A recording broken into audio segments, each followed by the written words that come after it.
परम धर्मात्मा पुण्य श्लोक महाराज नल और उनकी पतिव्रता पत्नी दमयंती जी।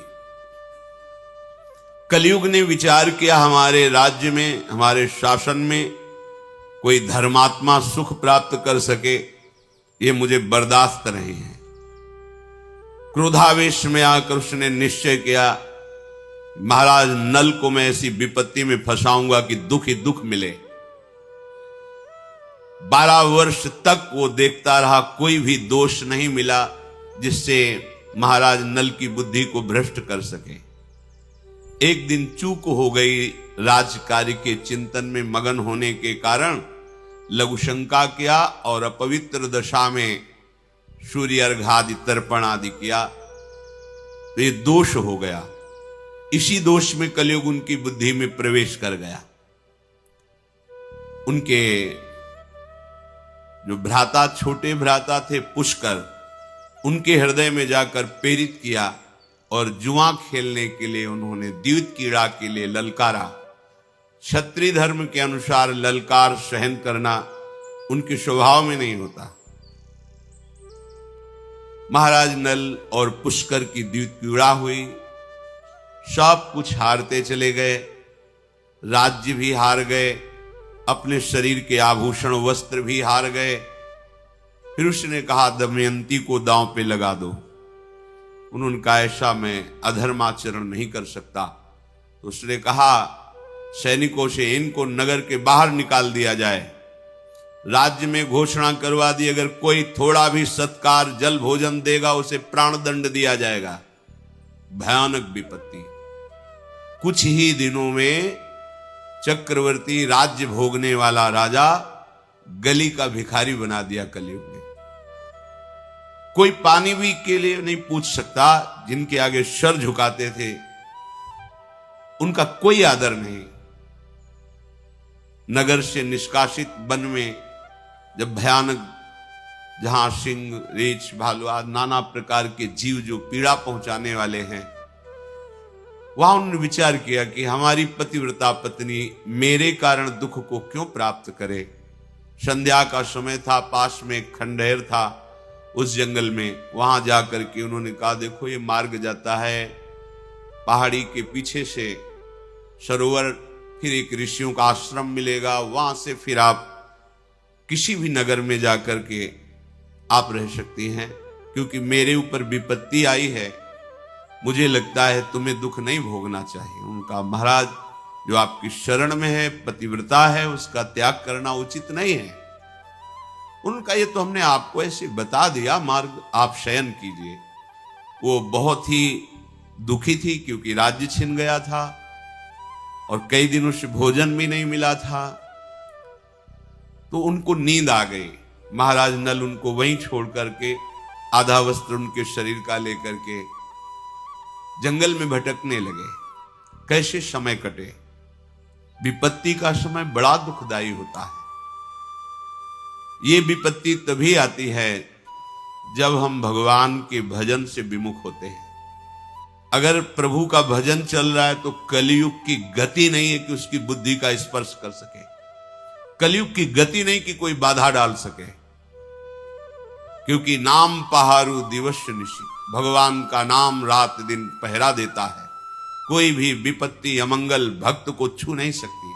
हम यही तो चाहते हैं ना, कोई ऐसा हमारी सुरक्षा करने वाला हो जो हमें सुख शांति प्रदान करे, निर्भय कर सके। वो केवल श्री भगवान हैं। ये बात सबकी समझ में नहीं आती। जहां तुम हो वहीं हैं, सब में है, तुम में है, सब समय में है तो इस समय भी है। फिर हमें भयभीत क्या होना है। जब मेरा प्रीतम मेरे समीप है तो काल का भी महाकाल है, डरने की जरूरत नहीं है। वही समस्त दुखों से हमें बचा सकता है, दूसरा नहीं। पर प्रायः इस बात का परिचय भगवत प्रेमी महात्माओं से ही मिलता है। नहीं तो अज्ञान के कारण हम केवल इतना ही समझते हैं कि हम खूब कमाएंगे और सुखी हो जाएंगे, पर यह पता नहीं कि हमारे द्वारा कैसे कैसे गंदे आचरण होते हैं, अधर्माचरण होते हैं, जिनका फल बड़ा भयानक हो जाता है। दमयंती जी ने वहां से मार्ग में चलते हुए फिर आगे ऋषियों के दर्शन किए। ऋषियों ने उनसे कहा कि तुम चिंता मत करो, ये विपत्ति का समय भी बदलेगा, तुम्हें महाराज मिलेंगे, तुम्हारा राज्य मिलेगा। इतना कहकर वो आश्रम सहित अंतर्धान हो गए, क्योंकि वो सब दिव्य ऋषि थे, केवल संबोधन करने के लिए उनकी आंखों के सामने प्रकाशित हुए थे। वो भटकती हुई जंगल में घूम रही थी कि एक व्यापारियों के दल को देखा। व्यापारी दल में पीछे पीछे छुप के चली कि ये कहीं किसी नगर को तो जाएगा ही। एक सरोवर के समीप निर्मल जल देखकर व्यापारियों ने वहां अपना कैंप लगाया। रात्रि में जंगली हाथियों के द्वारा आक्रमण होने पर बहुत से व्यापारी नष्ट हो गए। उन व्यापारियों ने विचार किया कोई अमंगल प्राणी हमारे साथ है जिससे ऐसा अनिष्ट हुआ। जब ये बात सुनी तो दमयंती जी वहां से चल पड़ी कि मैं ही यहां पीछे पीछे चल रही हूं, अगर इनको पता चलेगा तो हमारी प्राण हानि कर देंगे। आगे चलकर देखा तो कुछ ब्राह्मण लोग नगर की तरफ जा रहे थे, उनके पीछे चली। विदर्भ देश में प्रवेश किया। वहां की राजमाता महल से देख रही थी कि एक विक्षिप्त स्त्री जो बड़ी ही सुंदर सुशील नवयुवती है, कुछ लोग पीछे उनके लगे हुए कंकड़ मार रहे हैं, उनको लग रहा है पागल है, क्योंकि वो शोक से ऐसी व्याकुल थी।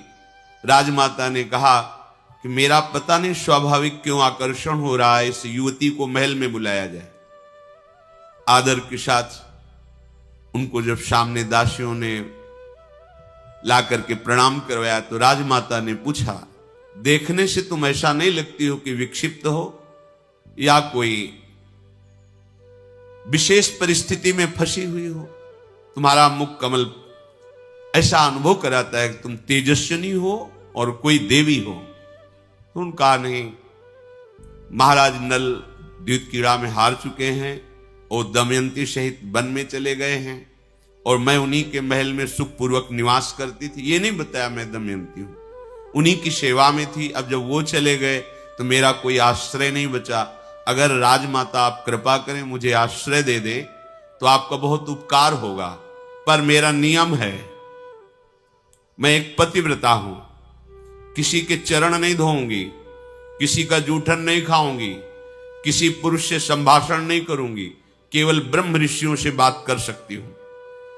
अगर इन नियमों की आप सुरक्षा कर सके तो मैं आपके यहां रह पाऊंगी। राजमाता ने स्वीकृति दे दी और कहा, जैसे मेरी बेटी सुनंदा रहती है ऐसे तुम बेटी की तरह रहो, कोई भय नहीं यहां। इधर महाराज नल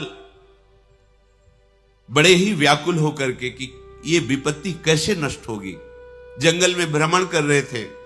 उसी समय आवाज आई, पुण्य श्लोक धर्मात्मा महाराज नल मेरी रक्षा कीजिए, रक्षा कीजिए।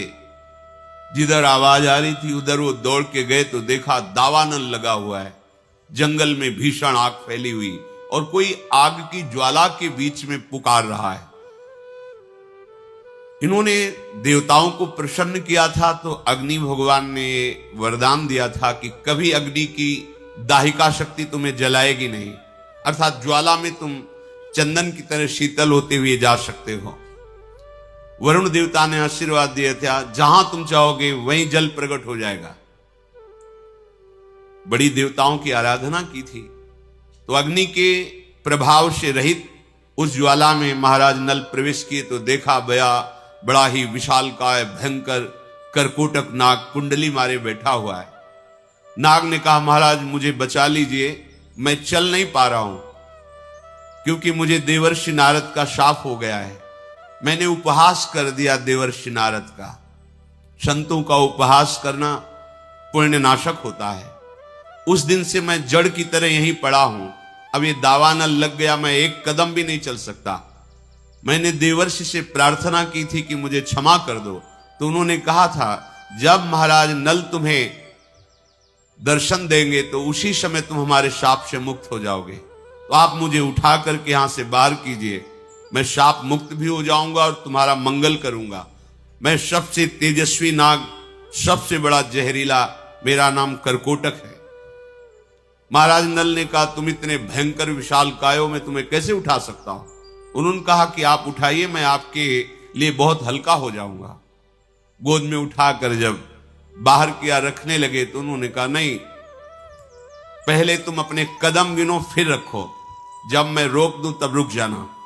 तो 1 2 3 4 5 6 7 8 9 10 जे भी 10 बुलाते हुए उन्होंने डस लिया। महाराज नल ने कहा धोखा क्यों किया तुमने? तुम कहते थे तुम्हारा कल्याण करेंगे, हमने तुम्हारी प्राण रक्षा की और तुमने हमें डस लिया। बोले मैं तेजस्वी नाग हूं, मेरा प्रभाव विष का संकल्प के अनुसार होता है। तुम्हारे शरीर पर बिल्कुल प्रभाव नहीं पड़ेगा जहर का।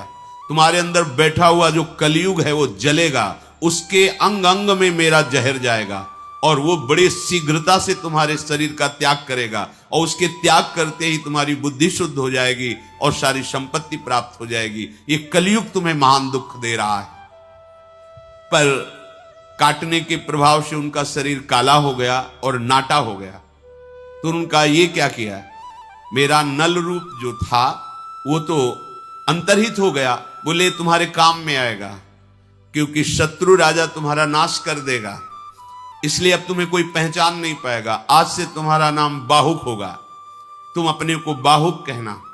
और ये पट एक वस्त्र दिया कि जब तुम चाहना कि नल रूप प्रकट हो जाए तो ये वस्त्र ओढ़कर मेरा ध्यान करना, तो तुम्हारा ये रूप हट जाएगा और तुम नल रूप में प्रकाशित हो जाओगे।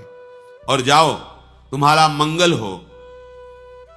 आज के बाद कभी भी कोई दाढ़ वाला जंतु तुम्हें खा नहीं पाएगा, कोई भी विषैला कीड़ा काटेगा, विष नहीं चढ़ेगा, और जहां कहीं तुम्हारी कोई विपत्ति होगी तो मैं सहायता के लिए आ जाऊंगा।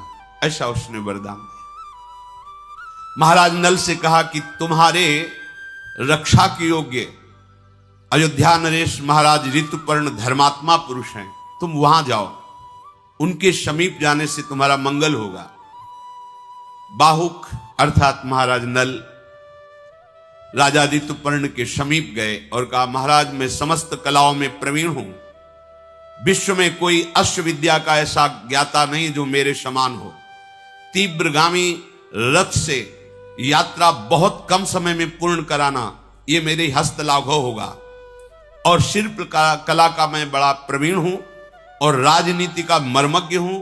आपको जब कभी कोई सलाह की जरूरत होगी तो मैं सलाह भी दूंगा, आप मुझे रख लीजिए, मेरा नाम बाहुक है, अपने सारथी के पद पर रख लीजिए।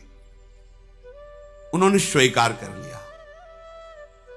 महाराज नल जिस समय जुआ खेल रहे थे तो दमयंती ने देख लिया था कि अब इनकी बुद्धि अपवित्र हो गई है, इसलिए अपने कुमारी और कुमार इंद्रसेन और इंद्रसेनी को अपने पिता के पास भेज दिया था मायके, और अपने सारथी जो महाराज नल के सारथी थे उनका नाम वार्ष्णे था, उनसे कहा था कि तुम रथ और घोड़े और हमारी पुत्र पुत्री को पिता के पास छोड़कर वहां से चले जाना, और जहां तुम अच्छा समझना वहां रुकना जब तक हमारा समय न बदले, और जब समय बदल जाए तो तुम पुनः अपने सारथी पद पर आकर विराजमान हो जाना।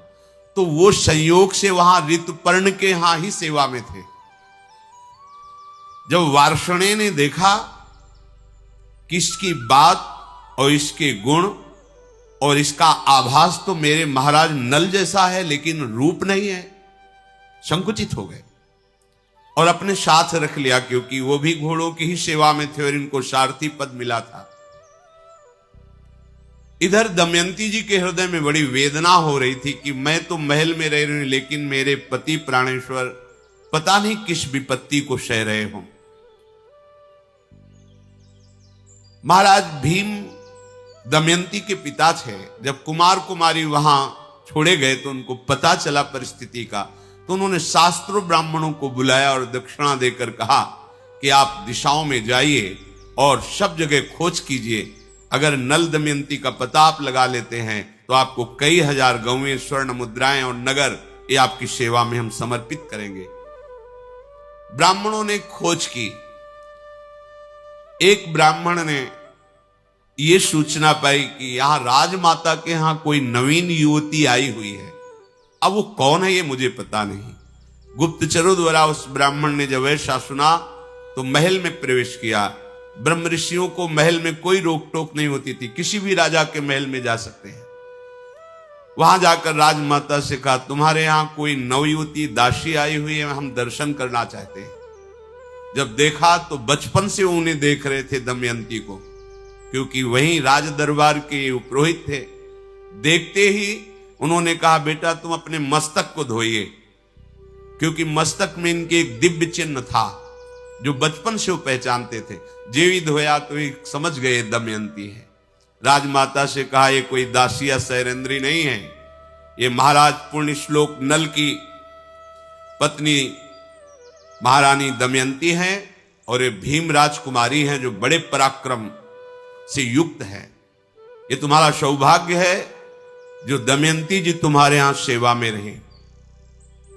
ये परिचय प्राप्त करके वो तो बहुत प्रसन्न हुई कि हमारा अत्यंत सौभाग्य है, और मुझे पता है कि दमयंती तो मेरी बहन की ही पुत्री निकली, मेरे द्वारा कोई त्रुटि नहीं हुई, अर्थात दासी की तरह हमने व्यवहार नहीं किया। ये बड़ा कृपा रही जो हमारी बुद्धि ऐसी रही।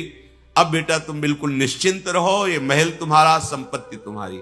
उन्होंने कहा, नहीं, अब हमें अपने पिता के पास जाना है, क्योंकि मुझे महाराज नल की खोज करनी है। ब्राह्मण के साथ पिता के पास पहुंचे। पिता ने उन्हें बड़ा आदर सत्कार किया।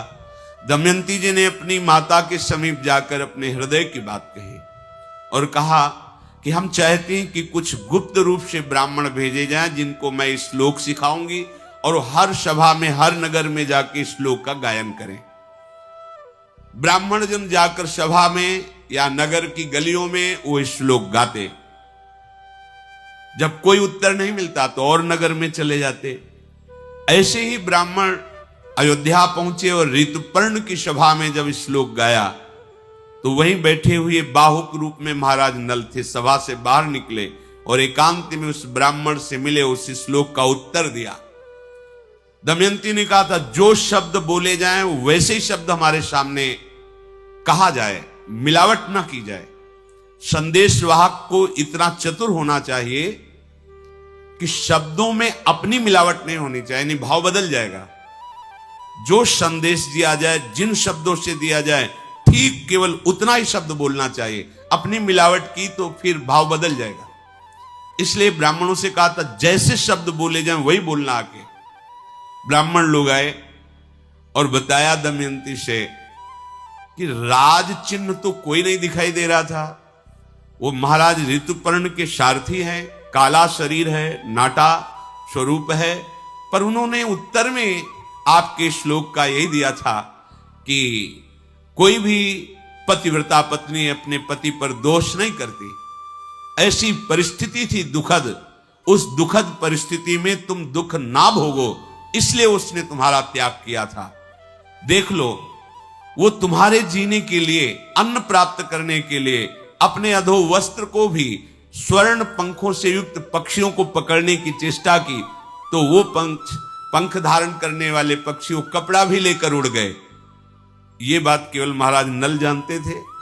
दमयंती जी ने कहा, निश्चित महाराज नल ही हैं, दूसरा कोई नहीं, पर रूप क्यों नहीं है ये मुझे पता नहीं, क्योंकि ये हमारे और महाराज नल के बीच का संवाद केवल महाराज नल जानते हैं। दमयंती ने अपनी माता से कहा, मैं एक गुप्त कार्य करना चाहती हूं जिसे महाराज पिता भीमसेन भी ना जान पाए और कोई नगर का एक भी नागरिक ना जान पाए। माता ने सहयोग दिया। दमयंती जी ने कुछ ब्राह्मणों को भेजा कि केवल महाराज अयोध्या नरेश ऋतुपर्ण से जाकर कहो कि दमयंती ने वरण करने के लिए दूसरा स्वयंवर रचा है। बहुत से राजा और राजकुमार आए हैं, आपका भी निमंत्रण है, पर वो बड़ी शीघ्रता से स्वयंवर रचा है, इसलिए समय नहीं है, सुबह ही स्वयंवर है, ऐसा बोलना जाके। ब्राह्मणों ने ऐसा ही किया। ऋतुपर्ण जी ने दमयंती का स्वरूप, सौंदर्य, महिमा सुनी थी। उन्होंने कहा कि कोई हमें सुबह तक पहुंचा ही नहीं पाएगा, 100 योजन अयोध्या से दूर है, कैसे कुंडनपुर में हमें सुबह तक कोई पहुंचा सकता है। तो सारथी बाहुक ने कहा, सुबह तो बहुत समय होता है महाराज, मैं संध्या होते होते आपको पहुंचा दूंगा। तो उनका बातें बनाने से नहीं होता। बहुत बड़ी यात्रा है, 400 कोस दूर, 100 योजन का मतलब 400 कोस दूर, और रथ से इतने कम समय में पहुंचा देना। उनका महाराज मेरी यही अश्व विद्या है, तो उनका तुम शीघ्र घोड़े छांट कर लाओ और मैं तैयारी करता हूं, स्वयंवर में मैं दमयंती के सम्मिलित होना चाहता हूं। 4 ऐसे मरे से घोड़े छाट के लाए। उनका तुम्हारा दिमाग खराब है, ये घोड़े कहीं एक नगर से दूसरे नगर में नहीं जा सकते हो, तुम इतनी लंबी यात्रा। बोले हम पर विश्वास है, तो तुम्हारे राज परिवार के घोड़ों में ऐसे घोड़े हैं ही नहीं, जैसे ये बलवान घोड़े हैं, तुम्हें निर्बल दिखाई देते हैं। आप आइए और रथ पर विराजिए। जे ही रथ पर वो विराजे, घोड़ों ने घुटने टेक दिया। उनको लगा कमजोरी के कारण। उन्होंने कहा देखो, जब मैं बैठा तो ये घोड़े घुटने टेक दिए, ये यात्रा करेंगे। बोले महाराज अब ये भूमि को प्रणाम करके भूमि का स्पर्श भी नहीं करेंगे, ये वायु वेग से चलने वाले घोड़े हैं और मैं इनकी परीक्षा करके इनको जांच करके लाया हूं। ऐसा ही किया, रथ पर विराजमान हुए, चल पड़े। अचानक वो दुपट्टा संभाल नहीं पाए, गिरा। उन्होंने कहा हमारा दुपट्टा गिर गया है, रुको। तो उनका महाराज पता है कितने कोस आप आगे निकल चुके? आपका दुपट्टा गिरा और आप बोले इतने में कई योजन हम आगे निकल चुके हैं, इतनी तीव्र गति रथ की। तो उनका आश्चर्य है तुम्हारी अश्व विद्या को, पर मेरी भी विद्या आप समझ लीजिए, मैं गणित विद्या में पूरे विश्व में नंबर 1 में हूं। तो उनका महाराज कहना अलग बात होता है, प्रमाण दीजिए। ऐसे चलते हुए कहा, यह बहेड़े का वृक्ष है, इसमें जितने ऊपर पत्ते लगे हुए हैं उससे 102 पत्ते नीचे ज्यादा गिरे हुए हैं। एक डाल में इतने फल, इतने पत्ते, इतने पुष्प हैं। रथ रोक दिया और कहा मैं गणना करके ही प्रमाणित मानूंगा। तो उनका अगर इसकी गणना में लगोगे तो स्वयंवर में नहीं पहुंच। बोले आप निश्चिंत रहिए। देखा एक डाल काट करके जितने पत्ते बोले थे उतने ही पत्ते, उतने ही फल, उतने ही पुष्प। उनका महाराज आपकी गणित लाजवाब है। तो उनका गणित ही नहीं, मैं द्यूत कीड़ा का भी महारथी हूं। मैं तुम्हें द्यूत कीड़ा भी बताऊंगा और तुम मुझे अश्व विद्या बता देना। इतने में कलयुग शरीर से बाहर निकला और महाराज नल को प्रणाम किया और कहा आप क्षमा कर दीजिए, मैं करकोटक के विष से जलते हुए अब नहीं रह सकता, इसलिए मैं निकला हूं। अगर तुम क्षमा कर दोगे तो विष का शमन हो जाएगा। और मैं ये वचन देता हूं कि जो तुम्हारे चरित्र को सुनेगा मैं कभी उसको कोई दुख विपत्ति नहीं दूंगा। कलयुग ने ऐसा कहा। महाराज नल ने कि हमारे प्रारब्ध का ही विधान था, इसमें तुम्हारा क्या दोष। कलयुग बहेड़े के वृक्ष में समा गया और वो रथ हाँक करके कुंडनपुर पहुंचे। वहां देखा तो कोई स्वयंवर का कहीं कोई चिन्ह भी नहीं, कोई राजा नहीं, कोई राजकुमार नहीं, कोई हलचल नहीं। तो ऋतुपर्ण बड़े ही विद्वान राजा थे। मन में हुआ कि ऐसा क्यों ब्राह्मण लोग मिथ्या भाषण नहीं करते। तो ये हमारे यहां जाके बोले कि स्वयंवर है, यहां तो कोई रचना नहीं। जे ही महाराज भीम ने सुना कि बड़े बलवान विद्वान धर्मात्मा राजा ऋतुपर्ण पधारे हुए हैं, तो उनको वैसे ही अगवानी की, महल में लाए, स्वागत किया और कहा महाराज अचानक आपका आगमन मैं जानना चाहता हूं कि किस कारण से हुआ। अब वो ये तो बोल नहीं सकते कि स्वयंवर के कारण, तो वहां कुछ भी स्वयंवर का नहीं। उन्होंने कहा बस आपसे मिलने की इच्छा हुई इसलिए चला आया। उनको लगा ऐसा कैसे हो सकता है, इतना बड़ा राजा केवल मिलने के लिए आया हो बिना किसी कारण के। पर जब कह रहे हैं तो मान लेते हैं। महल में उनके विश्राम की व्यवस्था की। रथ को एकांत में जहां अश्वशाला थी वहां खड़ा करके घोड़ों को छोड़ा और सेवा में बाहुक जो महाराज नल हैं वो लग गए। घोड़ों की रखवाली करने वाले बाहुक को दासी के द्वारा दमयंती ने कहा कि आप इनकी चेष्टाओं पर नजर रखना। यद्यपि मेरा हृदय कह रहा है कि महाराज नल पधार चुके हैं, रथ की घड़घड़ाहट से मुझे अनुभव हो गया ऐसा रथ केवल महाराज नल चला सकते हैं।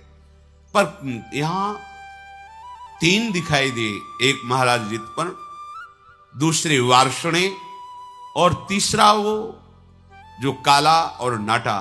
तो महाराज नल कहां है? और मुझे आभास हो रहा है कि मेरे पति पधारे हुए हैं। जो सत्य पे चलता उसका हृदय कभी मिथ्या संकेत नहीं करता, जो सत्य बोलता है उसकी वाणी कभी मिथ्या नहीं होती। जो पातिव्रत धर्म से युक्त है वो अपने पति के सामीप्यता का आभास निश्चित कर लेती है। दमयंती जी ने अपनी दासी से कहा कि आप जाकर के इनकी चेष्टाओं पर नजर कीजिए। ये महाराज ऋतुपर्ण के सारथी के रूप में जो है, क्या मेरे महाराज नल हैं? पर महाराज नल तो बड़े तेजस्वी, गौरांग बदन और ये काले रंग के। विश्वास मेरा कहता है ये महाराज नल है, पर प्रमाण कहता है कि नल नहीं है।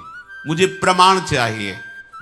दमयंती बोली दासी से, केशनी तुम मेरा एक काम करो, ये छोटी छोटी बाहों वाले जो कुरूप रथवाहक हैं इनके निकट जाओ और मैं जैसे शब्द बोल रही हूं वही बोलना। मधुर वाणी से पूछना तुम्हारा कुशल है। साथ ही उनके नेत्रों को देखना, उनकी चेष्टाओं को देखना। और फिर मुझे मेरी जो शंका है कि मेरे महाराज नल हैं पर बाहरी प्रमाण नहीं है, फिर मैं जैसा विचार करूं फिर वैसा तुम करना। इनके सामने एक बात कहना कि जब एक ब्राह्मण ने ऋतुपर्ण की सभा में श्लोक सुनाया था तो तुमने उत्तर दिया था, तुम उस विषय को कैसे जानते हो? वो दूती बड़ी सावधानी से गई और बाहुक को प्रणाम करके बोली, तुम्हारा कुशल हो, तुम स्वस्थ हो, तुम्हें यात्रा में कोई विघ्न तो नहीं हुआ? मैं आपको देखकर बहुत प्रसन्न हूं, पर हमारी जो स्वामिनी है दमयंती, वो ये जानना चाहती कि जब ब्राह्मण ने अयोध्या में श्लोक गायन किया और आपने उत्तर दिया, आप उसको कैसे जानते हैं? आपने उत्तर क्यों दिया और उस उत्तर के रहस्य को आप कैसे जानते हैं? और जब स्वयंवर की बात हुई तो आप इतनी शीघ्र यहां आ गए, ऐसी अश्वविद्या आपको कहां से प्राप्त हुई? या तो महाराज नल में है या महाराज नल जिसको शिक्षा दे दें उसमें है। आप इन 2 बातों का उत्तर दीजिए। बाहुक बोले, वो वार्ष्णेय हैं जो महाराज नल के सारथी हैं और उनको तो जानती अयोध्या नरेश हैं और मैं उनका सारथी हूं। मैं अश्वविद्या में महाराज नल से बिल्कुल कम नहीं हूं, सारथी के कार्य में बड़ा निपुण हूं। मैं ये नहीं बता सकता कि मुझे विद्या कहां से प्राप्त हुई है, पर मैं महाराज नल से कम नहीं हूं। मुझे वेतन देकर ऋतुपर्ण ने अपनी सेवा में रखा है। और जो तुम श्लोक की बात कह रहे हो तो मैंने किसी से सुन रखा था,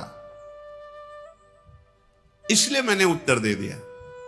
क्योंकि कोई पतिव्रता पत्नी को क्यों त्यागेगा जब तक वो भारी विपत्ति में नहीं होगा? भारी विपत्ति में भी उसके सुख को निमित्त बना करके त्यागा होगा, इसलिए मैंने वो श्लोक गान कर दिया। वो आकर के दमयंती से बोली कि आपने जो प्रश्न किया था उसका उत्तर ऐसा उन्होंने दिया है। हृदय में बहुत वो जल रही कि अभी कोई हमें संकेत नहीं मिल रहा कि हमारे महाराज नल हैं, पर मेरा हृदय कहता है कि मेरे महाराज नल हैं। कहा एक बार जाओ और कहो क्या उस पुरुष का एक कर्तव्य था कि जो प्राणपण से समर्पित शरणागत हो उसका त्याग कर दे किसी भी विधान से। दासी गई, और जाकर के कहा कि जो शोकाग्नि में वैसे ही व्यथित थी, असहाय थी, तो क्या उस पुरुष को अपनी शरणागत स्त्री का त्याग करना उचित था? ये दमयंती जी ने प्रश्न किया है आपसे, क्योंकि आपने उस पुरुष के विषय में बोला है, तो क्या उस पुरुष को उचित था? उनके आंसू चलने लगे। उन्होंने कहा कि उसके हृदय में कितना बड़ा विचार दुखद आया होगा। वो किंकर्तव्य विमूढ़ हो गया था, उसके ऊपर कलयुग का प्रभाव था। कई कारणों से उन्होंने अपनी प्रिय पत्नी का त्याग किया, ना कि क्रोध से, ना कि दोष दृष्टि से।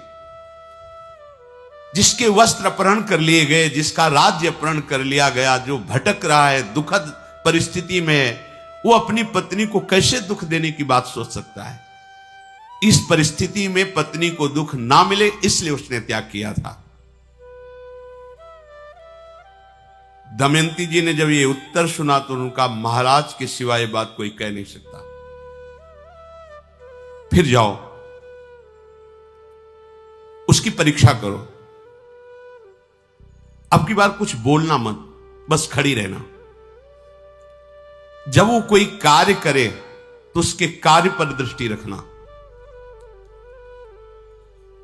उनको बोलो कि हमारे यहां कोई भूखा नहीं रह सकता, तुम आए हो, थक गए हो, भोजन पाइए, पर सब कच्चा लेके जाना, कुछ भी पका नहीं होना चाहिए। और जब वो पकाएं तब तुम थोड़ा सा निकाल कर मेरे पास ले आना और उनकी पकाने की विधि को देखना। वो आग्रह करें तो भी उनको जल और अग्नि, ये दो की सुविधा मत देना। तुम्हें जो जो लक्षण दिखाई दे वो अक्षरशः मेरे से आके कहना। दमयंती के ऐसे कहने पर उनकी दासी केशनी वहां गई और बाहुक से कहा कि हमारे यहां भूखा कोई नहीं रह सकता, महाराज तो महल में पा रहे हैं, आप स्वयं बना लीजिए।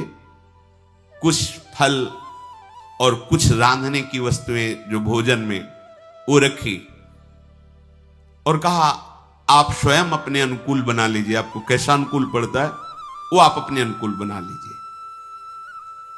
पात्र रख दिए, भोजन रख दिया, ना किसी पात्र में जल, ना कोई अग्नि। बाहुक ने ऐसे पात्रों को स्पर्श किया, जल भर गया, क्योंकि वरुण देव का आशीर्वाद था, तुम जैसे ही जल का चिंतन करोगे वहीं जल प्रकट हो जाएगा। खाद्य पदार्थों को धो करके और जे ही चढ़ाया और अग्नि का चिंतन किया तो अग्नि प्रकट हो गई। बिना कोई लकड़ी ईंधन के अग्नि स्वयं प्रकाशित हो रही है। इन चेष्टाओं को देखा, आश्चर्यचकित हो गई और वो अपने हाथ से अग्नि को संभाल रहे हैं। हाथ में कोई अग्नि जल नहीं, क्योंकि उनका वरदान था, जितना जल चाहिए उतना ही जल प्रकट हो जाता था। आश्चर्यजनक बात कि उनके हाथ में जो फूल स्पर्श हो जाए कभी मुरझाएगा नहीं, मसल दे तो भी फूल मसलेगा नहीं और सुगंधित और खिल जाएगा। पुण्यात्मा पुरुष थे। ये अद्भुत लक्षण देख करके वो शीघ्रता पूर्वक आई और दमयंती जी से कहा कि बाहुक की ये चेष्टाएं हमने देखी है। उनकी चेष्टाओं में दमयंती जी ने पूरे महाराज नल की शक्ति को देखा कि ये पावर तो केवल महाराज नल को प्राप्त है। उनका एक और परीक्षा करो, उनके पकाए हुए भोजन को लाओ, क्योंकि धर्मराज ने आशीर्वाद दिया था उस भोजन में अमृत का स्वाद मिलेगा। चारों देवता, देवराज इंद्र, अग्नि, वायु और धर्मराज, ये चारों बहुत प्रसन्न थे महाराज नल पर। बातचीत में लगाकर चतुर्दासी ने थोड़ा सा भोजन निकाला और वो दमयंती को जाके दिया। दमयंती ने जे ही पाया उनका पक्का पक्का ये महाराज नल हैं। अब मुझे पूर्ण विश्वास हो गया, कोई संशय नहीं, ये महाराज नल हैं। और वो व्याकुल होकर के रोने लगे। किसने से कहा है इंद्रसेनी और इंद्रसेन कुमार कुमारी को ले जाओ, उनके समीप जाओ, देखो उन बच्चों के साथ कैसी चेष्टा करते हैं। इंद्रसेना और इंद्रसेनी को जो ही समीप ले गए, महाराज नल जो बाहुक रूप में थे, कई वर्षों बाद अपने बच्चों को दौड़ पड़े, दोनों बच्चों से लिपट करके बहुत जोर जोर से रोने लगे। फिर एकदम सावधान हुए और दासी से कहा, बड़े प्यारे बच्चे हैं, मैं अपने बच्चों से बिलग हूं, इसलिए इन बच्चों को देखकर मुझे अपने बच्चों का प्यार आ गया, इसलिए दुलार किया। देखो तुम बार बार यहां मत आओ, बच्चों को ले जाओ और यहां मत आओ, कहीं कोई शंका न कर ले, अब दोबारा यहां मत आना। वो बच्चों को लेकर चली गई और पूरा वैसे बताया कि महाराज ऐसी ऐसी चेष्टा करके रोने लगे थे। महाराज नल जो बाहुक रूप में हैं, दमयंती ने अब निश्चय किया कि अब मैं दर्शन करूंगी, अब कोई संशय नहीं, मेरे महाराज नल ही हैं। मां से कहा, मां ये जो बाहुक सारथी है, अब संदेह नहीं, मैंने परीक्षा करके देख लिया है, मेरे पति महाराज नल हैं, सारे लक्षण महाराज नल के हैं, केवल रूप नहीं है, इसलिए मैं स्वयं जाकर के देखना चाहती हूं, पर जब तक आपकी आज्ञा नहीं होगी तब तक मैं ना उनके पास जा सकती हूं ना उनको बुला सकती हूं। आप आज्ञा कीजिए, मैं जाऊं या आप बुला दीजिए उनको महल में। दमयंती के ऐसा कहने पर महारानी ने विदर्भ नरेश भीम को यह सूचना दी कि आपका आदेश मिले तो महल में उनको बुला लिया जाए। उनका आदेश हो गया। महाराज नल को राजभवन के भीतर महल में लाया गया। दमयंती ने राजा नल के नेत्रों में सब छुप सकता है लेकिन नेत्र नहीं छुप सकते। नेत्र से भाव प्रकट हो जाते हैं। कोई भी कैसा भी, अगर चोर भी है और आप सही नेत्रों में नेत्र मिलाए तो नेत्र बता देंगे। उनके नेत्रों में, प्रेमी है तो नेत्र से पता चल जाएगा, द्वेषी है तो नेत्र से, छल कपट है तो नेत्र, सब छुपा सकते हो, नेत्र नहीं छुपा सकते, पर नेत्र पहचानने की योग्यता हो तब। दमयंती जी ने जे ही नेत्र मिलाए, महाराज नल के नेत्रों से आंसू बहने लगे। दमयंती जी ने कहा, ऐसा कोई धर्मज्ञ पुरुष नहीं है जो अपनी प्रिया को अकेले में दुखद परिस्थिति में छोड़कर चला जाए। केवल एक ऐसे महाराज नल ही हैं जो अचेत अवस्था में अपने प्रति पूर्ण अनुराग रखने वाली पतिव्रता पत्नी का त्याग करके चले गए। मैंने कभी जीवन में मिथ्या नहीं बोला, स्वप्न में भी किसी पुरुष का चिंतन नहीं किया, आज तक कभी एक अपराध नहीं किया। दमयंती कैसी देवियां होती थी, और मैंने स्वयं उनका वर्ण किया है, फिर उनका क्या कर्तव्य है कि वो हमें त्याग दे। दमयंती जी ऐसी बातें कह रही हैं, महाराज नल की आंखों से अश्रु बह रहे हैं। दमयंती उत्तर दीजिए। तो उनका, तुम्हें पता चल ही गया है कि मैं हूं, मुझे पता चल गया है कि तुम जान गई हो कि मैं हूं। तो आप देखो, राज्य नष्ट हो गया, सारी विपत्तियां थी।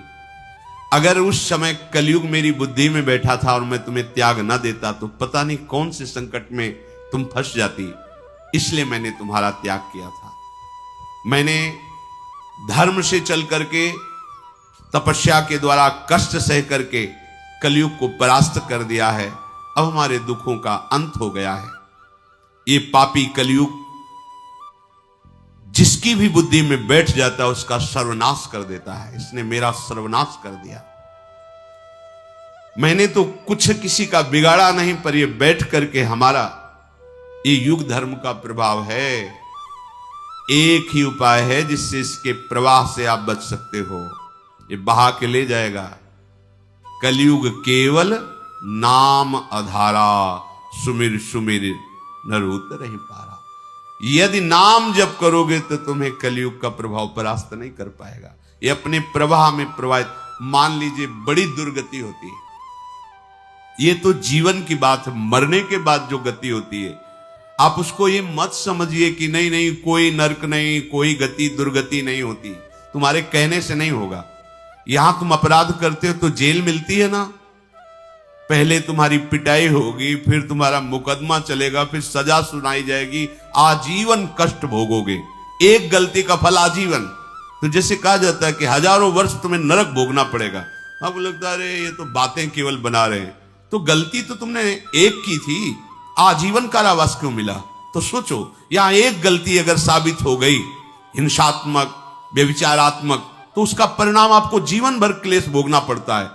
तो क्या तुम जो पापाचरण कर रहे हो इसका परिणाम तुम्हें नरक नहीं भोगना पड़ेगा?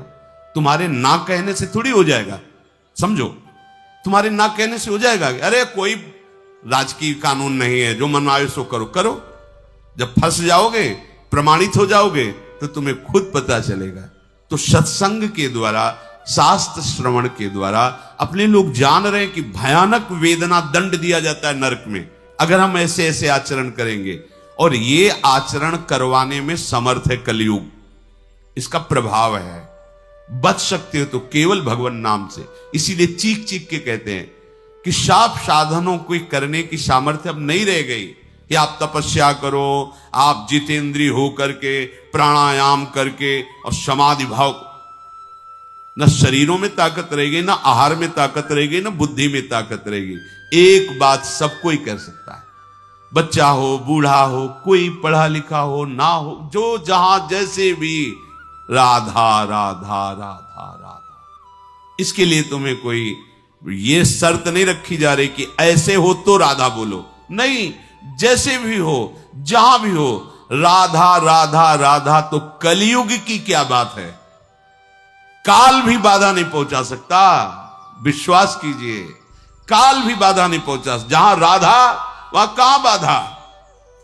और नहीं चाहे जितने शुभ कर्म कर लो, बख्शेगा नहीं कलयुग। देखो ये शुभ कर्म करने वाले पुण्य श्लोक महाराज नल का चरित्र इसीलिए गान करके कहा कि तुम कितना पुण्यात्मा होगे, इन जैसे महापुरुषों जैसे थोड़ी होगे। कैसी विपत्तियां, कैसे दुख, कैसे संकट भोगने पड़ रहे हैं। तो राधा राधा कहने से संकटों से बच जाएंगे क्या? पहली बात, तस्मात् शास्त्रम प्रमाणमते। कोई बात केवल भावुकता पूर्वक कही जाए तो भी अच्छा है, लेकिन प्रमाण युक्त। हित सजनी स्वरूपा महाप्रभु हरिवंश चंद्रजू महाराज कह रहे, अनुल्लिख्यानंतानपि तदप राधान मधुपतिर महाप्रेमा विष्टम तो परम देयम विमृशति तवैकम श्री राधे गृणत इह नामामृत रसम महिम्नः कः सीमाम स्पृशति तौ दास्यैक मनसाम। कि जिसने केवल इतना सीख लिया है, राधा राधा राधा, तो लालजू ही महाराज संपूर्ण न्यायाधीशों का न्यायाधीश है, सुप्रीम पावर लालजू महाराज है। सब मुकदमा हो गया, फांसी की सजा सुना दी गई, लेकिन राष्ट्रपति ने क्षमा कर दिया तो खत्म खेल। ऐसे ही महान पापी हो, महान अपराध किया है, लेकिन भगवान श्री कृष्ण ने तुम्हें क्षमा कर दिया। अहम त्वाम सर्व पापेभ्यो मोक्षयिष्यामि मा शुचा, खत्म खेल। तो हित सजनी स्वरूपा हरिवंश महाप्रभु कह रहे, अनुल्लिख्यानंतानपि तदपराधान मधुपतिर। चूक की बात नहीं कह रहे, अपराध की बात कह रहे। कितने बोले अनंत। यदि तुम राधा राधा राधा राधा ऐसा रट रहे हो, तो इस नाम के प्रताप को जानने वाले श्री कृष्ण चंद्रजू तुम्हारे पूर्व के सारे पाप नष्ट कर देंगे और आगे के लिखेंगे नहीं। अनुल्लिख्यानंतानपि तदपराधान मद। फिर महाप्रेम से युक्त होकर विचार करते हैं, किसने राधा नाम लिया है, क्या दें? तो ये माई को वस्तुएं राधा नाम के बराबर थोड़ी हो सकती है। तो आविष्ट होकर के उसको प्रेम प्रदान करते हैं, उसके पीछे पीछे डोलते हैं। बोले लाडली, ये तो आपके नाम की महिमा हुई, और कहीं किसी ने आपके चरणों का शरणागत भाव लेकर आपकी सेवा की भावना, दासत्व की भावना कर ली तो उसको क्या देंगे? ये तो केवल नाम की महिमा, राधा नाम की महिमा। कलयुग की कोई चाल नहीं चल सकती, काल की कोई चाल नहीं चल सकती। जब आप राधा राधा राधा राधा रटेंगे ना, तो राधा नाम का एक प्रभाव है। जैसे हमारी राधा किशोरी का स्वभाव है, ने कहूं न रिस कहूं भूल हूं न होत सके, ऐसे एक प्रभाव है राधा नाम का।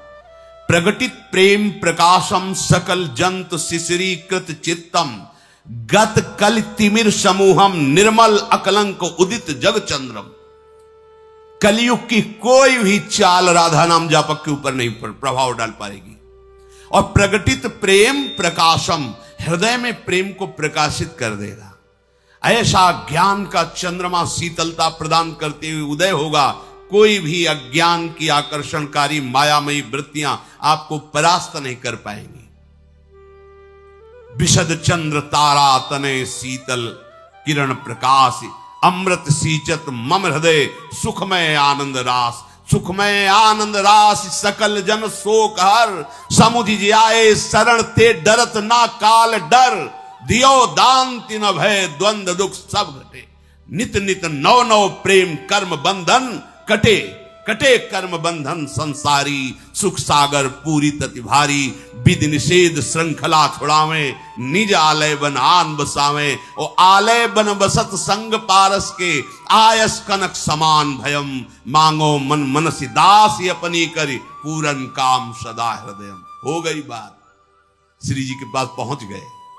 राधा राधा राधा, जितने भी श्वासे हैं, कोई भी हो कहीं भी हो, इससे सहज अमृत में बात नहीं मिल। राधा राधा राधा, कोई भी बाधा स्पर्श नहीं कर सकती। गरजते हुए तुम्हारा जीवन व्यतीत होगा, गरजते हुए।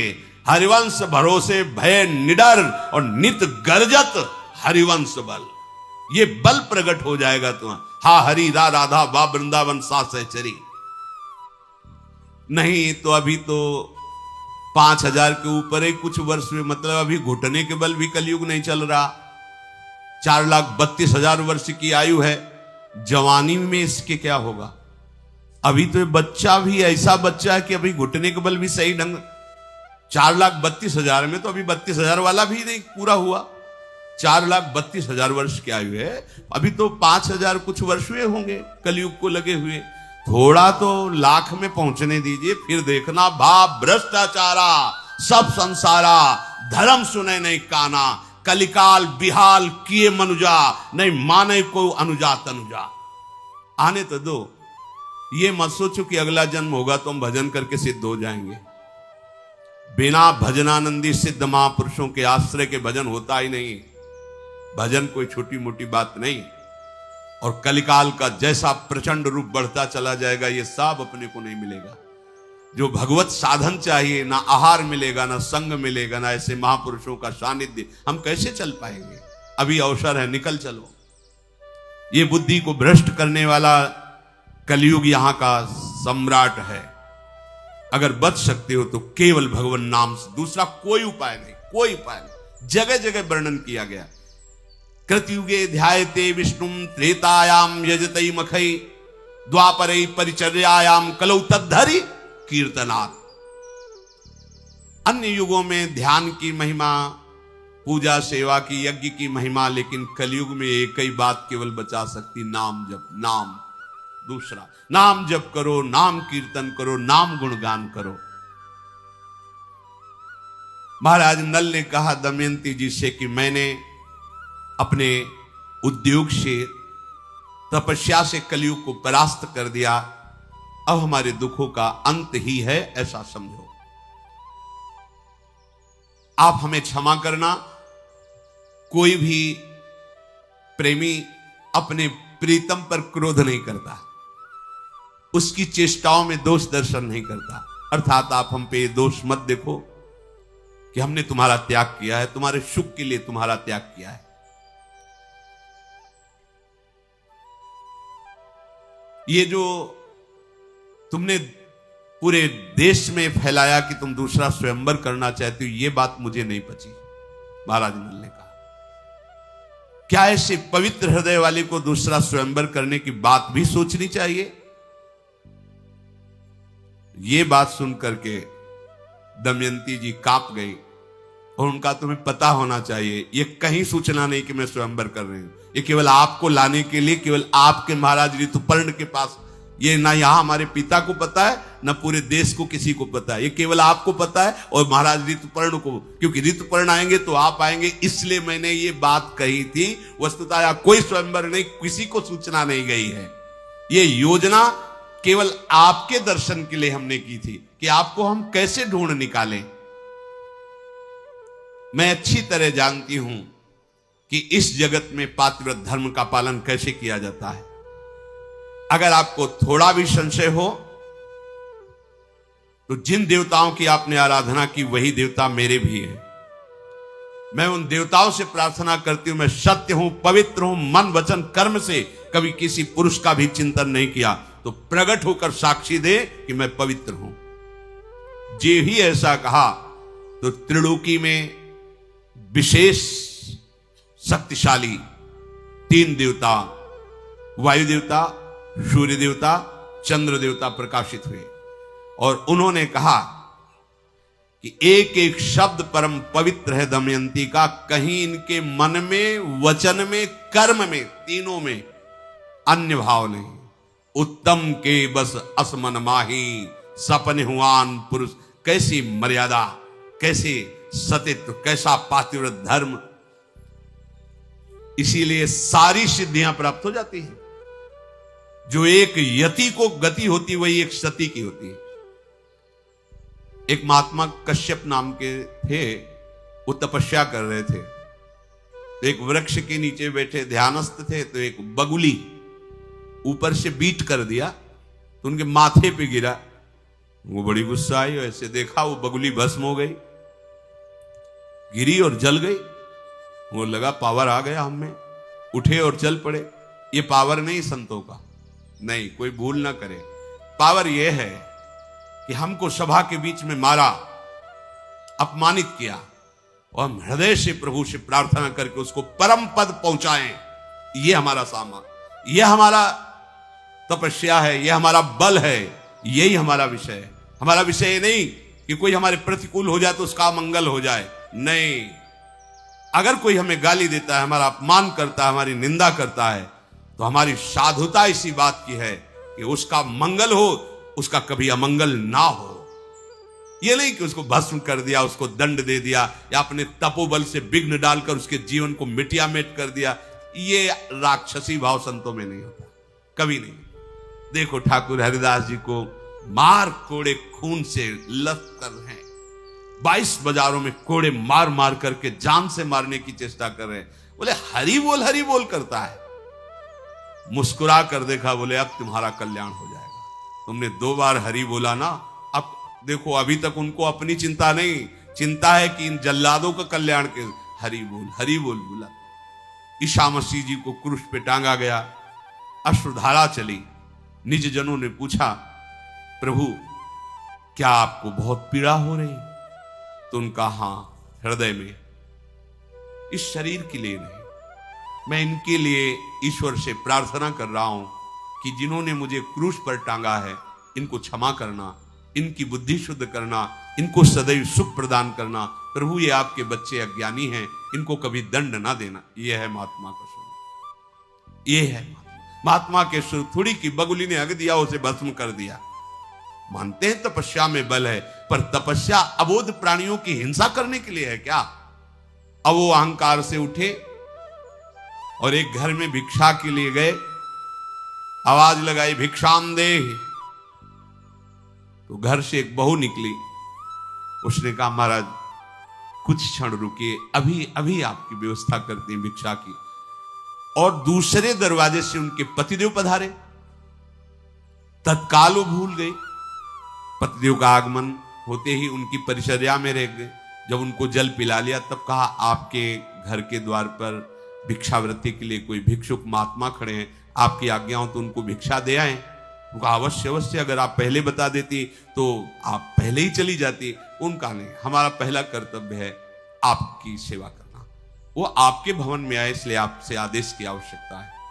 नजदीक गए तो बहुत गुस्सा हुए वो, क्योंकि बगुली को जला चुके थे लोग। उन्होंने कहा इतना विलंब कैसे हुआ? तो उनका महाराज, मैं एक पतिव्रता हूं, मेरे लिए मेरे पति से बढ़कर कोई नहीं है।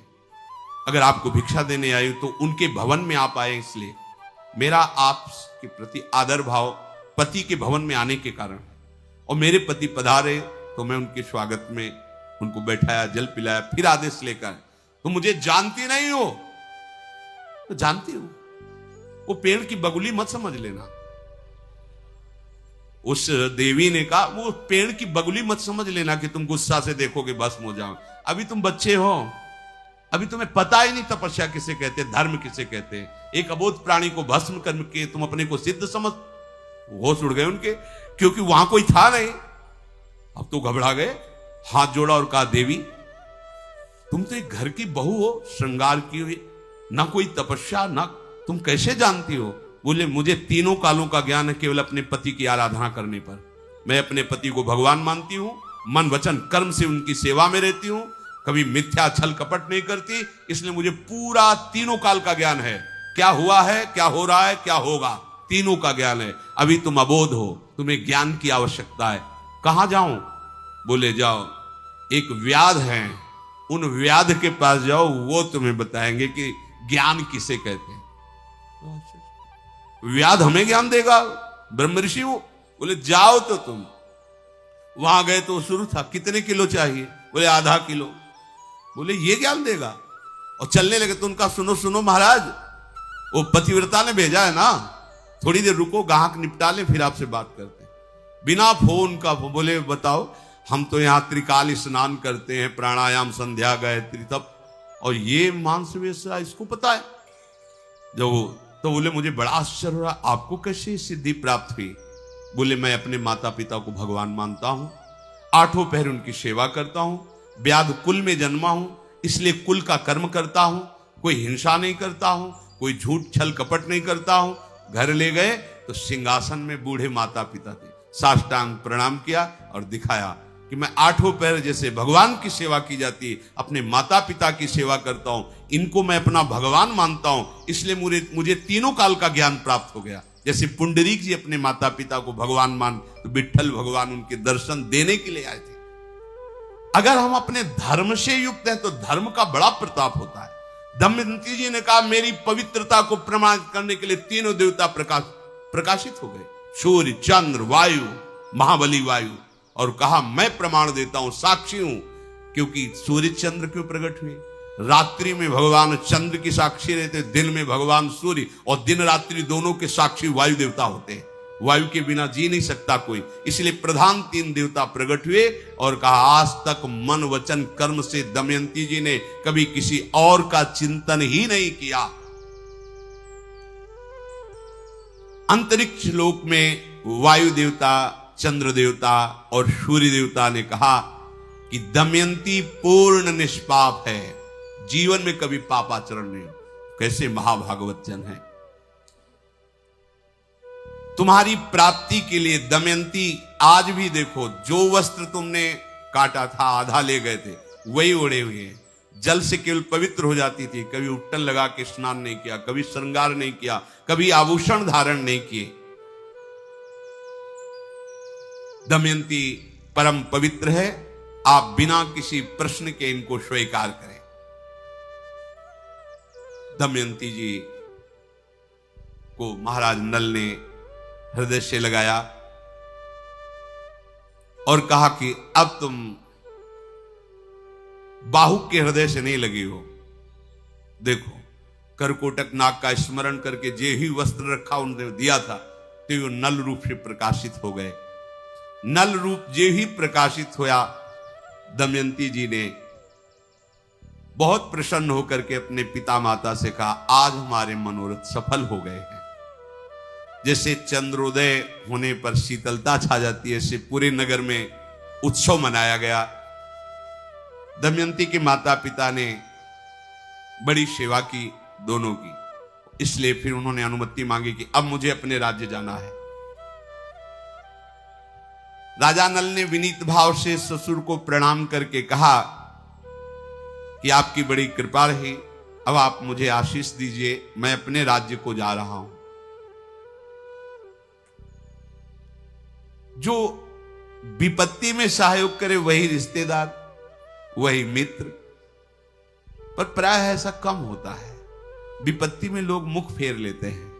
कोई बिरला ही जो धर्मात्मा पुरुष भगवत भाव वाला हो वही सहयोग करता है। नहीं, विपत्ति में फंसे हुए को चाहे जितना सगा संबंधी हो, हमने देखा है, भ्रमण के समय देखा है, जीवन में देखा है, प्रभु के सिवा कोई साथ देने वाला नहीं दिखाई देता। जब ये पता चलता है ना कि ये किसी काम का हमारे नहीं रह गया, तो कोई प्यार नहीं करता, कोई साथ नहीं देता। और ये तब तक समझ में नहीं आता जब तक विपत्ति नहीं आती। इसलिए बड़े बड़े संतों ने कहा है कि विपत्ति बहुत बड़ा मित्र है, जो असली चेहरा संसार का दर्शन करा देता। जो थोड़े दिन होए हित अनहित या जगत में जान परे सब। कौन वास्तविक मेरे से प्यार करता है ये पता चलता है विपत्ति में। महाराज, आपने विपत्ति में मेरा सहयोग किया। आपने जो सहयोग किया उसका थोड़ा सा और आप सहयोग कीजिए, मेरे को कुछ संपत्ति दीजिए, क्योंकि मैं अपने राज्य को वापस लाने के लिए एक बार जुआ फिर खेलूंगा जाके। तो बहुत से अश्व, 16,000 बलवान हाथियों को स्वर्ण से आभूषित करके, 600 पैदल सैनिक और 150 सुंदर स्वर्ण जटित रथ महाराज नल को दे। बड़ी स्वर्ण अशरफियां आप जाएंगे। हमारा राजा नल अपनी सब वैभव के साथ अपनी राजधानी में गए और पुष्कर से कहा कि आओ, हमने संपत्ति एकत्रित कर ली, अब जुआ होगा। तुमने छल के द्वारा मुझे हराया था, अब मैं धर्म के द्वारा तुमसे विजय प्राप्त करूंगा। उसने कहा महाराज बड़ी बड़ी बातें मत करो, अभी तो सब कुछ हार के गए थे, खेल तब होगा जब इस दांव में दमयंती को भी लगाओगे आप। महाराज नल ने कहा दमयंती मेरे प्राण संपत्ति सब एक दांव में, और तेरे प्राण और राजधानी, राज परिकर, राज खजाना एक दांव में। एक ही बार का पासा पड़ेगा। मैं अपने प्राणों सहित दमयंती, पूरा वैभव तुम्हारा, चाहे मार देना या सुरक्षित रखना ये तुम्हारे ऊपर बात। तुम्हारे प्राण, तुम्हारा राज्य, खजाना, ये सब मेरा, एक दांव, जो जीते। अब तो पूरी सभा में जो दबे हुए महाराज नल के वफादार जन थे, सब हां खेलना पड़ेगा इसे, क्योंकि ये धर्म कहता हुआ है कि जो हारा है वो कभी भी आकर ललकारे तो उसको दांव देना चाहिए, खेल खेलना चाहिए। ये धर्म का विषय है। पुष्कर, आओ तुम अब हमारे सामने। अगर तुम द्वित कीड़ा नहीं खेलना चाहते तो आओ, तुम्हारे द्वंद्व युद्ध होगा। जो विजयी होगा वो सब संपत्ति का अधिकारी बनेगा। उसने कहा महाराज तो तैयार कर लो दमयंती को हमारी दासी बनाने के लिए, क्योंकि वो देख चुका था कि सब कुछ जीत चुके हैं। महाराज नल ने कहा गलत शब्द का उच्चारण नहीं, असंबद्ध प्रलाप बिल्कुल नहीं। पहले आप दांव खेलिए, जुआ प्रारंभ कीजिए। व्यर्थ का समय नष्ट करने पर हो सकता हम तुम्हें दंड दे दें। अगर हार गए तो एक शब्द नहीं बोलूंगा, हमारे प्राण ले लेना, दमयंती ले लेना, पूरा वैभव ले लेना। कलयुग की चाल में पुष्कर ने विजय प्राप्त की थी। वस्तुतः महाराज नल से किसी भी तरह वो विजय प्राप्त नहीं कर सकते थे। जो ही एक दाव रखा गया पासे महाराज नल की तरफ, एक ही दाव में था, दोबारा नहीं खेलना था। अब तो पूरा राज्य खजाना। महाराज नल ने कहा बोलो, तुमने छल कपट करके हमें इतना दुख दिया था, अब क्या करें, तुम्हारा क्या करें। वो चरणों पे गिर के कि आखिरकार बड़े भाई हो, तुम्हारा मन हो प्राण ले लो, तुम्हारा मन हो जीवन दो। उनका नहीं, आधी संपत्ति तुम्हारी, जाओ। धर्म ये नहीं कहता, जाओ तुम सुखपूर्वक जियो, आधी राजधानी का शासन तुम संभालो, जाओ। हम ये जो प्रसंग सुनाया महाराज नल का, ये इसलिए सुनाया, श्री भगवान ने एक श्लोक में कहा कि शुभ और अशुभ ये दोनों कर्म तुम्हें केवल दुख ही देंगे। यद्यपि शुभ का फल सुख होता है और अशुभ का फल दुख होता है, लेकिन जो यहां शुभ का फल सुख होता है वो भी दुख ही होता है, क्योंकि दुखालयम अशाश्वतम, ये दुखमय ही है। जैसे एक रास्ते में संत जा रहे थे तो उन्होंने देखा कि एक स्वर्ण सर्पियों से भरी थैली है, तो एक शिष्य ने उठाया, देखा अरे स्वर्ण सर्पियां, प्रसन्न हो गया। महाराज चुप, वहीं रख वहीं रख। उनका क्यों? बोले इसलिए कि ये दुख है, ये सुख नहीं है। बोले महाराज गली गली रोटी मांगने से अच्छा है सर्पियां पास रहेगी, जिसको आदेश करेंगे वो भोजन देगा। बोले दुख है। प्रायः श्रद्धावान पुरुष ही गुरु के वचनों पर विश्वास करते हैं, क्योंकि गुरु दूर की देख के कह रहे हो, तुम नजदीक की देख के कह रहे हो, तो तुम्हें नजदीक में लगता क्या संकट है? ये बावराईपन तो है कि मिली हुई संपत्ति का त्याग कर रहे हैं, कह रहे नहीं चाहिए, और अभी हमको कहेंगे कि जाओ गांव से रोटी मांग के लाओ। ये क्या है? गुरुजनों की बात पर यदि विश्वास होगा तो परिणाम में आप समझोगे, मार्ग में हो सकता है आप ना समझ पाओ। उन्होंने शिष्य से कहा तुम देखना चाहते हो कैसी विपत्ति है ये, कैसा दुख है ये? बोले प्रभु मुझे तो सुख ही नजर आ रहा है, इसमें क्या दुख नजर आ रहा है? छुप जाओ झाड़ियों में, थोड़ी देर नाम जप करते हुए देखना ये कैसी विपत्ति है।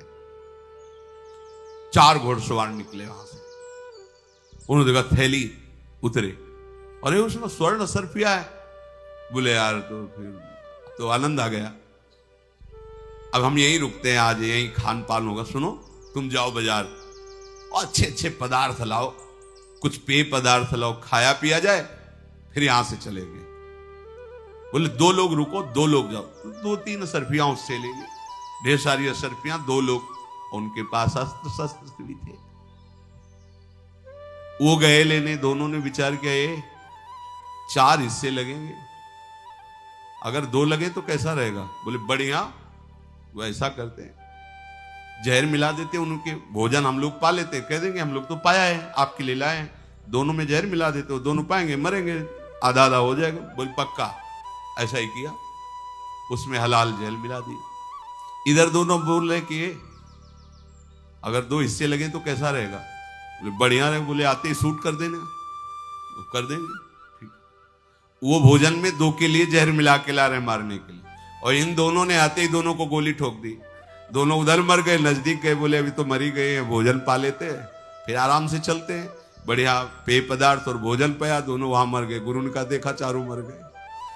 देखा, ये है विपत्ति, और ये जब तक पड़ी रहेगी कितनों की जान ले लेगी।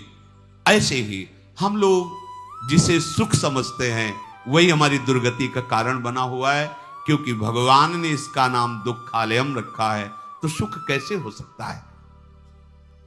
इस दुखालय में शुभ अशुभ कर्मों के परिणाम से तुम्हारा मंगल नहीं होने वाला। कैसे मंगल होगा? बोले चित्तस्य ही प्रसादेन हंति कर्म शुभाशुभम प्रसन्नात्मात्मनि स्थित्वा सुखमानन्त्यमश्नुते। जब कोई मनुष्य अपने चित्त को प्रभु के चरणों में, उनके नाम में लगाता है, उसका हृदय पवित्र होने लगता है और उसके शुभ और अशुभ दोनों कर्म नष्ट हो जाते हैं। ये बात महामहिमामयी है, इसके सामने कोई बात नहीं। चित्तस्य ही प्रसादेन हंति कर्म शुभाशुभम। अशुभ कर्मों को तो हम बाधा समझते हैं और शुभ कर्मों को नहीं समझते। नहीं, बिल्कुल वैसे ही शुभ कर्म बाधा है जैसे अशुभ कर्म है। अशुभ कर्म लोहे की जंजीर है, शुभ कर्म सोने की जंजीर है। तो सोने की जंजीर में खंभा में बांध दिया जाए, चाहे लोहे की जंजीर में, बात तो दुख तो दोनों में है। कैसे नष्ट होंगे शुभ अशुभ कर्म?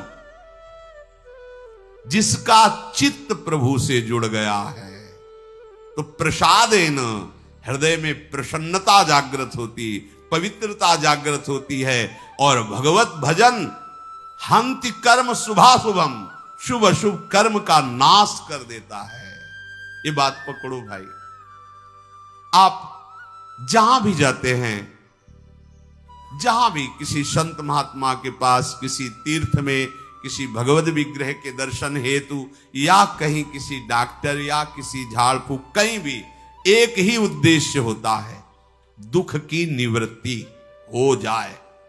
आप सच्ची मानो, कहीं भी जाओ, अगर आपका चित्त भगवान से विमुख है तो शंकर सहस विष्णु अजतो ही सकहि न राख राम कर द्रोही। विश्वास कर लो, वही तुम्हारा सर्वनाश कर देंगे। भगवान से अपने चित्त को जोड़े बिना तुम्हें कहीं शांति नहीं मिल सकती। कुछ भी करके देख लो, तुम्हारे शुभ अशुभ कर्म तुम्हें दंड देंगे ही। शुभ अशुभ कर्म से बचने का एकमात्र उपाय है प्रभु के चरणों का आश्रय लेकर नाम जप करना। हंति कर्म शुभाशुभम। आगे कह रहे, लक्षणम तू प्रसादस्य यथा तृप्तः सुखम स्वपेत निवाते वा यथा दीपो दीपेत कुशल दीपितः। जैसे अच्छे अच्छे भोजन को पाकर तृप्त हुआ मनुष्य आराम से सोता है, ऐसे ही जब कोई खूब भजन करता है और उसके शुभ अशुभ नष्ट हो जाते हैं तो उसका मन चंचलता रहित होकर, कामना रहित होकर विश्राम को प्राप्त हो। पायो परम विश्राम राम समान प्रभु नाही। इसी की चाह में भटक रहे हो, देश विदेश दौड़ भाग जितनी, मन विश्राम को प्राप्त हो जाए, आनंद युक्त हृदय हो जाए। और ये संसार के भोगों में, संसार के संग्रहों में हो ही नहीं सकता जब तक प्रभु का भजन नहीं करो। प्रभु का भजन करने से कैसा आनंद मिलता है, जैसे भूखा आदमी अच्छे अच्छे पदार्थ पाकर शीतल छाया में सो रहा हो, ऐसे ही हृदय में वो विश्राम, वो सुख मिलता है। व्यास भरोसे कुंवर के सोवत पाव पसार। वायु रहित स्थान में जैसे दीपक रख दो, बिल्कुल हिले डुले बिना वो लौ चलती रहती है। भजन तुम्हारा तभी परिपक्व माना जाएगा जब भरी सभा में, भीड़ में, बाजार में आपके मन की स्थिति प्रभु में कैसी हो, वायु रहित स्थान में रखे हुए दीपक के लौ की तरह।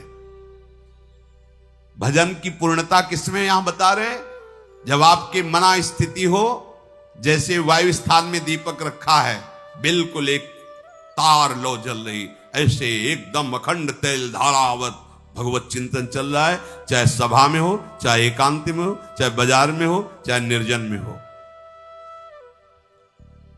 इसके लिए सबके लिए साधारण उपदेश है। ये साधारण शब्द इसलिए प्रयोग कर रहे हैं कि असाधारण भी साधना होती। जो असाधारण साधना होती उसमें रात्रि के 1 या 2 के बीच में जग जाया जाता है। पूरी दिनचर्या, जैसे आप सब कृपा पात्रों की, श्री जी की कृपा से यही दिनचर्या चल रही है। क्योंकि जब हम यहां 2:45 बजे, तो यहां सब रंगोलियां बनी हुई, तो मतलब है कि 2 बजे 1:30 बजे से शुरू किया होगा, तभी तो ऐसा।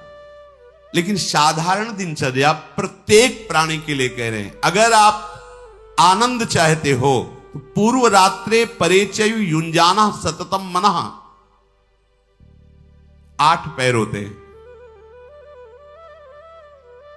तो 8 पहर में एक पहर 3 घंटे का, 8 × 24, तो दिन का पक्ष 12 घंटे, 4 थे 12, रात्रि का पक्ष 12 घंटे।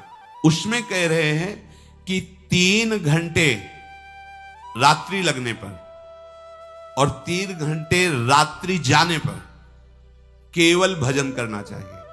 अर्थात 10 बजे जैसे सो जाए तो 11, 12, 1, 2, 3, 4, 6 घंटे हो गए। 4 बजे के बाद सबको जग जाना चाहिए। जो संसार 4 बजे के, यहां 4, 4:15 तो सत्संग शुरू होता है। 4 बजे सबको जग जाना चाहिए। अगर आप 4 बजे नहीं जगते, सूर्य उदय हो जाता है, आप सो रहे हैं, तो आपकी बुद्धि नष्ट होगी, आपकी आयु नष्ट होगी, अकाल मृत्यु होने की संभावना रहेगी, शरीर रोग ग्रसित होगा और दरिद्रता आपका पीछा नहीं छोड़ेगी। चाहे जितना रुपया कमा लो, तुम्हारा हृदय दरिद्र रहेगा। भावना में तुम, कामना में दरिद्र ही रहोगे। जैसे इतना मिला तो और इतना और इतना, कभी शांति नहीं मिलेगी। ये भागवतिक सिद्धांत है। ब्रह्म मुहूर्त प्रातःकालीन 4 बजे सबको उठ जाना चाहिए। और जो निरंतर भजन करना चाहता, लघ्वाहारो विशुद्धात्मा, भोजन उतना पाना चाहिए कि भोजन पाने के बाद अगर आप खड़े हो तो आपको यह नहीं लगना चाहिए कि पेट में वजन पहुंच गया है। लघ्वाहार हो, थोड़ा आहार, क्योंकि अगर ज्यादा आहार पा लोगे तो भजन में वृत्ति नहीं रहेगी। रोज पाना है यार, जिंदगी भर पाना है, थोड़ा थोड़ा पाओ और खूब भजन करो।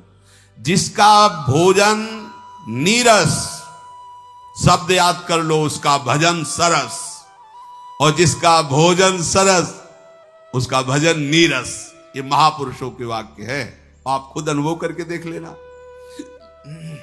यहां तक खट्टी डकारे आ रही, फिर शाम के पाला है, तो फायदा क्या हुआ यार? पाले का तो मतलब भजन बने। लघ्वाहार हो और विशुद्धात्मा, आपको अपने चित्त का मार्जन करना, पोछा लगाना है। चित्त में क्या कूड़ा करकट होता है? राग, द्वेष, कामना, ये सब कूड़ा करकट है। देखो, उपासक को इतनी सामर्थ्य रखनी चाहिए कि जैसे कल किसी ने हमें गाली दी, अपमान किया, और आज फिर उसके दर्शन हो, तो आपको भूल जाना चाहिए कि कल इसने गाली दी थी। राधे श्याम, राधे श्याम। तो लगे ये क्या खोपड़ी है इसकी, कल तो गाली दिया था, आज उसको कोई फर्क नहीं, तो तुम्हारी साधना ठीक है। जगत ग्रीवा ऐसे नहीं झुका देता, इसलिए झुकाता है कि जहां हम फेल है वहां तुम पास हो।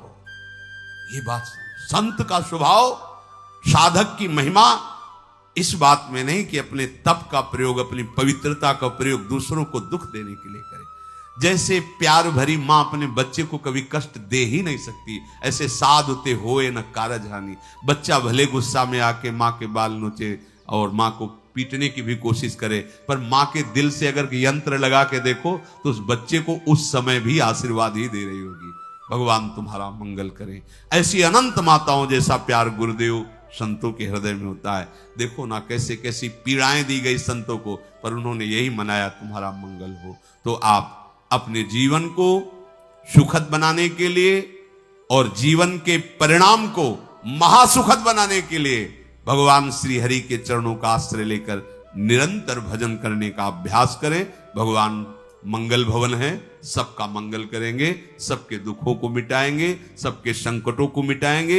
एकमात्र वही ऐसी सामर्थ्य रखते हैं, दूसरा कोई नहीं। श्री राधा वल्लभ लाल की।